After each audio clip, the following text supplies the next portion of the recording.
Over 100 years ago, individuals with mental health conditions were seen as destructive to society.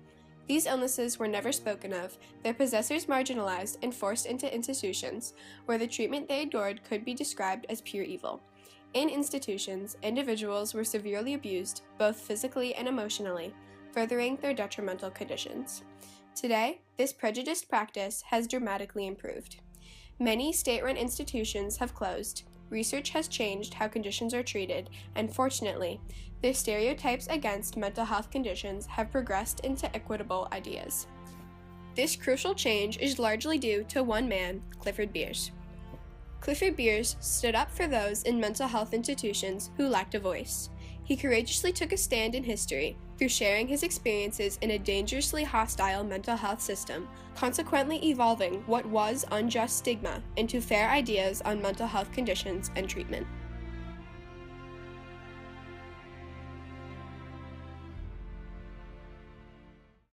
Clifford Whittington Beers was born in New Haven, Connecticut on March 30th, 1876. He was one of 5 children, all of which died in mental health institutions, 2 by suicide. On July 4th, 1900, Beers' older brother died tragically of epilepsy. During his brother's sickness, Clifford Beers became extremely paranoid, surrounded with a constant fear that he would soon be stricken with the same condition. This relentless fear broke Beers in November of 1895 during a class lecture. In Beers' book, A Mind That Found Itself, he described this break as, "It seemed as if my nerves had snapped, like so many minute bands of rubber stretched beyond their elastic limit. Had I had the courage to leave the room, I should have done so, but I sat as if paralyzed until the class was dismissed." Fortunately, he managed to receive his diploma from Yale University in 1897, finishing his education without successfully giving another lecture after this attack. After graduating, Beers still kept his fears silent while becoming the collector of taxes clerk in New Haven, then changing between different jobs in New York City. During these jobs, Beers experienced a gradual worsening of symptoms, such as losing the ability to dictate his thoughts, blurred vision, and an inescapable fear. His coworkers, however, remained oblivious of his rapidly declining health. Beers had a severe attack of nerves in March 1900, which kept him out of work for 2 weeks. He returned home to New Haven, where he then rarely left the house and stayed in bed for days at a time. The depression he experienced during this attack grew rapidly until his ultimate breakdown on June 23, 1900. Beers had completely convinced himself of having epilepsy, a condition he stated he would rather kill himself than die from. His damaged state of mind and lack of logical thought at the time caused him to jump from his 4th-story bedroom window, feeling that such would avoid the possibility of a death caused by epilepsy. He did not lose consciousness once he fell, later diagnosed with simply a broken hand and foot.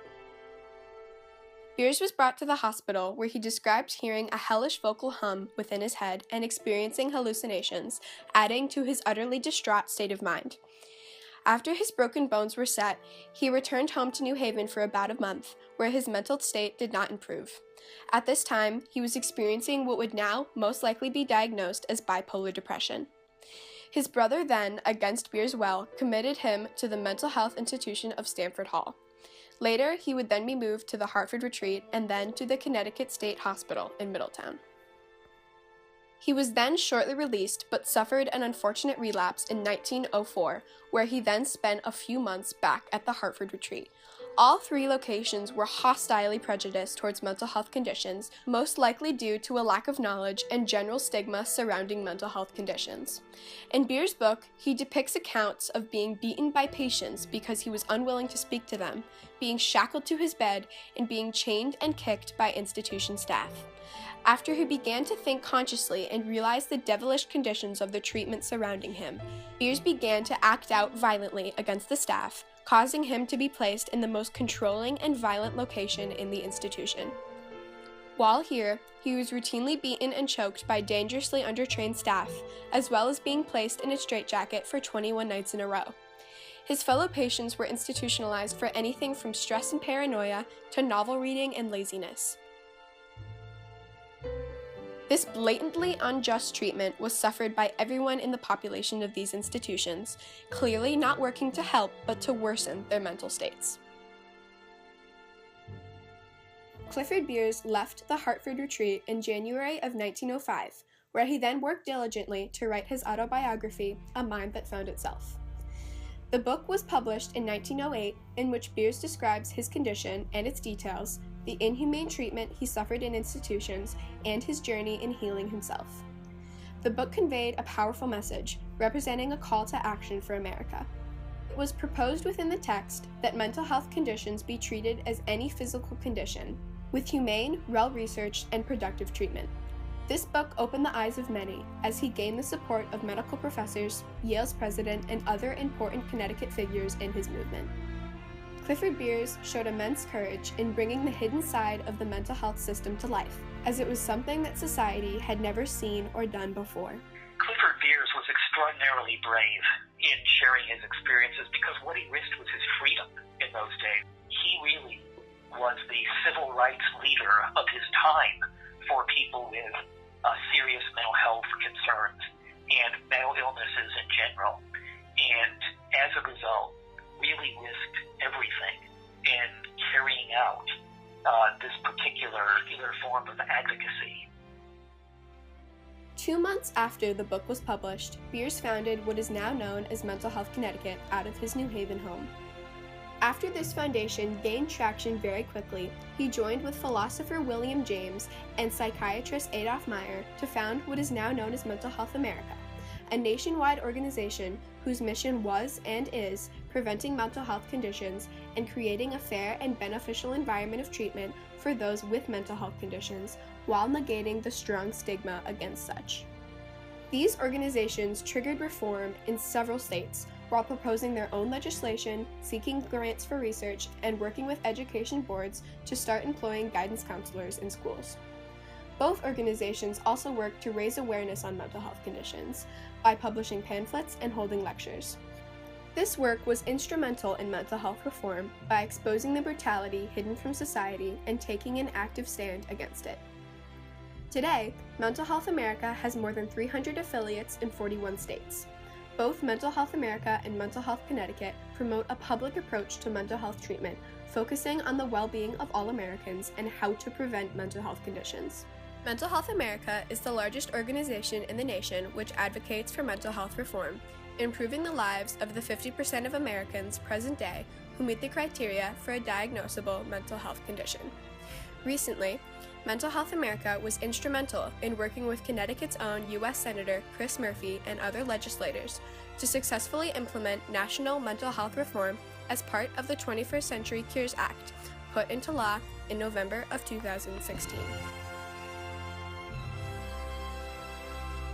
Without the courageous actions of Clifford Beers in sharing his experiences and proposing a change, the lives of so many would still be abused, mistreated, and forgotten by society. Clifford Beers has influenced absolutely every mental health advocate or advocacy organization that has come after him. All of the organizations that exist today could trace their roots back to that one individual, a person with lived experience, who said, "I must fight in the open," and then did so. And Clifford Beers simply changed the language, he changed the dialogue, and he changed the debate around mental illnesses. Clifford Beers worked to promote research in mental health, increase awareness, and free America from unnecessary stereotypes. His stand in history has inspired countless others and will continue to improve our nation's well-being for centuries to come. But I know a lot of it came from his own personal experience of having been in the mental health system as a patient.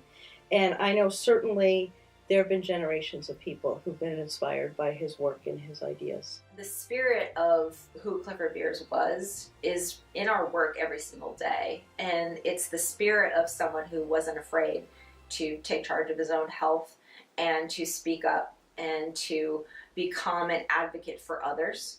And our staff does that every single day.